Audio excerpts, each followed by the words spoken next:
इस वक्त एक और बड़ी खबर ग्वालियर से, जहां पर सराफा व्यापारी को गोली मारकर लूट की घटना को अंजाम दिया गया। लूट करने वाले बदमाशों से पुलिस की मुठभेड़ हुई है और मुठभेड़ में लूट गैंग के सरगना को गोली लगी है।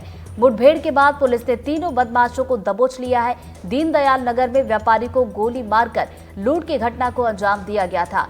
तो बड़ी खबर, बड़ी अपडेट सामने निकल कर आ रही है ग्वालियर से, जहां सराफा व्यापारी को गोली मारकर लूट की घटना को अंजाम दिया गया था। इस पूरे मामले में पुलिस ने यहां पर बदमाशों को घेरा है, बदमाशों को दबोच लिया है और अब इस पूरे मामले में पूछताछ की जाएगी। बताया जा रहा है कि लूट करने वाले जो बदमाश थे, पुलिस के साथ उनकी मुठभेड़ हुई है और मुठभेड़ में सरगना, जो इस लूट गैंग का सरगना था, उसको गोली भी लगी है। तो मुठभेड़ के बाद पुलिस ने तीनों को पकड़ लिया है। अब इस पूरे मामले में पूछताछ की जाएगी।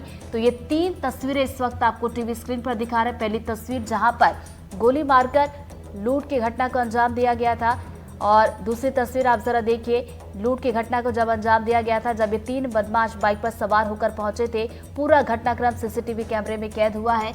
तो वहीं तीसरी तस्वीर आप देखिए कि जो 3 बदमाश थे जो इस घटना में शामिल थे, जिन्होंने लूट की घटना को अंजाम दिया था, फायरिंग की थी, उनको गिरफ्तार कर लिया गया है। तो एक बड़ी अपडेट यहां पर सामने निकल कर आ रही है ग्वालियर से, जहां पर सराफा व्यापारी के साथ लूट की वारदात को अंजाम दिया गया था, फायरिंग की गई थी और उसके बाद इस पूरे मामले में पुलिस ने इनाम की घोषणा भी की थी। तफ्तीश पुलिस लगातार कर रही थी और यहां पर सफलता मिली है। और इसी खबर पर ज्यादा जानकारी के साथ हमारे वरिष्ठ सहयोगी देवश्री मारी जी हमारे साथ जुड़ गए। सीधा उनका रुख करेंगे। देव जी, पुलिस लगातार इस मामले में तफ्तीश कर रही थी, बदमाशों तक पहुंचने की कोशिश कर रही थी और अब पुलिस को सफलता हाथ लगी है, तीनों को गिरफ्तार कर लिया गया है। बिल्कुल बिल्कुल, ये तीनों को गिरफ्तार भी कर लिया गया है। इसमें सवेरे मुठभेड़ हुई और उसमें एक अरुण चौहान करके मुख्य आरोपी है, उसको अरेस्ट कर लिया गया है। जैसा कि हम सुबह से बता रहे हैं कि देर रात ये घटना हुई थी। दीनदयाल नगर के कुशवाहा मार्केट के पास एक सराफा व्यवसायी थे, वो अपनी दुकान बंद करके घर जा रहे थे। उनका बगल में ही मकान था और वहीं बाइक पर सवार उनके 3 बदमाश आए थे और उन्होंने व्यापारी सुनार को जो है गोली मार के और उनका बैग लूट ले गए थे, जिसमें लगभग 200 ग्राम सोना, 1 लाख रुपए नगद थे। ये पुलिस के लिए बड़ी चुनौती थी क्योंकि बड़ी महत्वपूर्ण जगह पे ये घटना हुई थी।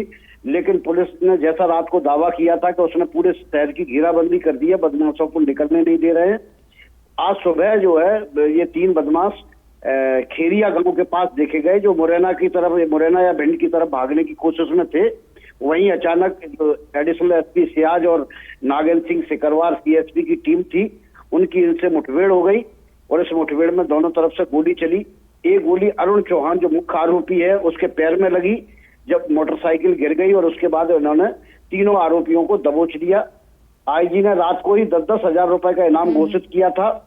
अभी जो पुलिस ने जानकारी दी है वो ये जानकारी दी है कि कुछ साल पहले भी इन तीनों बदमाशों ने ही इसी दीनदयाल नगर इलाके में भी एक कारोबारी की ऐसे ही गोली मारकर लूट की थी। उसमें भी ये वांछित थे और मुरैना जिले के तीनों खतरनाक किस्म के लुटेरे और बदमाश हैं ये। अभी बाकी पूछताछ चल रही है। जो घायल हुआ है अरुण चौहान, उसे ट्रॉमा सेंटर में ले जाया गया है और बाकी बदमाशों से पूछताछ चल रही है। तो चलिए, बाकी बदमाशों से पूछताछ चल रही है। देव जी, आप बने रहिए हमारे साथ, दोबारा आपके पास हम लौटेंगे। फिलहाल पुलिस की तरफ से इस पूरे मामले को लेकर पुलिस का क्या कुछ कहना है वो सुनवा देते हैं। इन लोगों की सूचना मिली और वहाँ एक मुठभेड़ हुई। मुठभेड़ में ये घायल हुआ है अरुण चौहान और 2 जो बदमाश थे इसके साथ थे, प्रमोद तोमर और राधा स्वामी और छोटू जाटव। ये आगे जो हमारी कट पार्टी थी उन्होंने इनको गिरफ्तार किया है।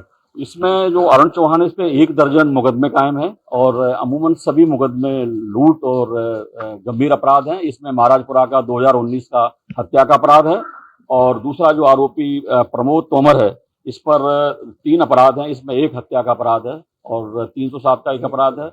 इसके अलावा जो राधा स्वामी और छोटू जाटव हैं, इस पर 5 अपराध हैं। इसमें 1 हत्या का अपराध है, नरसिंहगढ़ का। ये सभी तीनों जो है हार्डकोर क्रिमिनल हैं और इन पर ये लगातार वारदातों में संलिप्त हैं और इनसे पूछताछ करने पर बहुत सी ऐसी घटना है जो अभी चिन्हित नहीं है, वो भी होंगी। तो पुलिस का बयान हम सुन रहे थे कि कैसे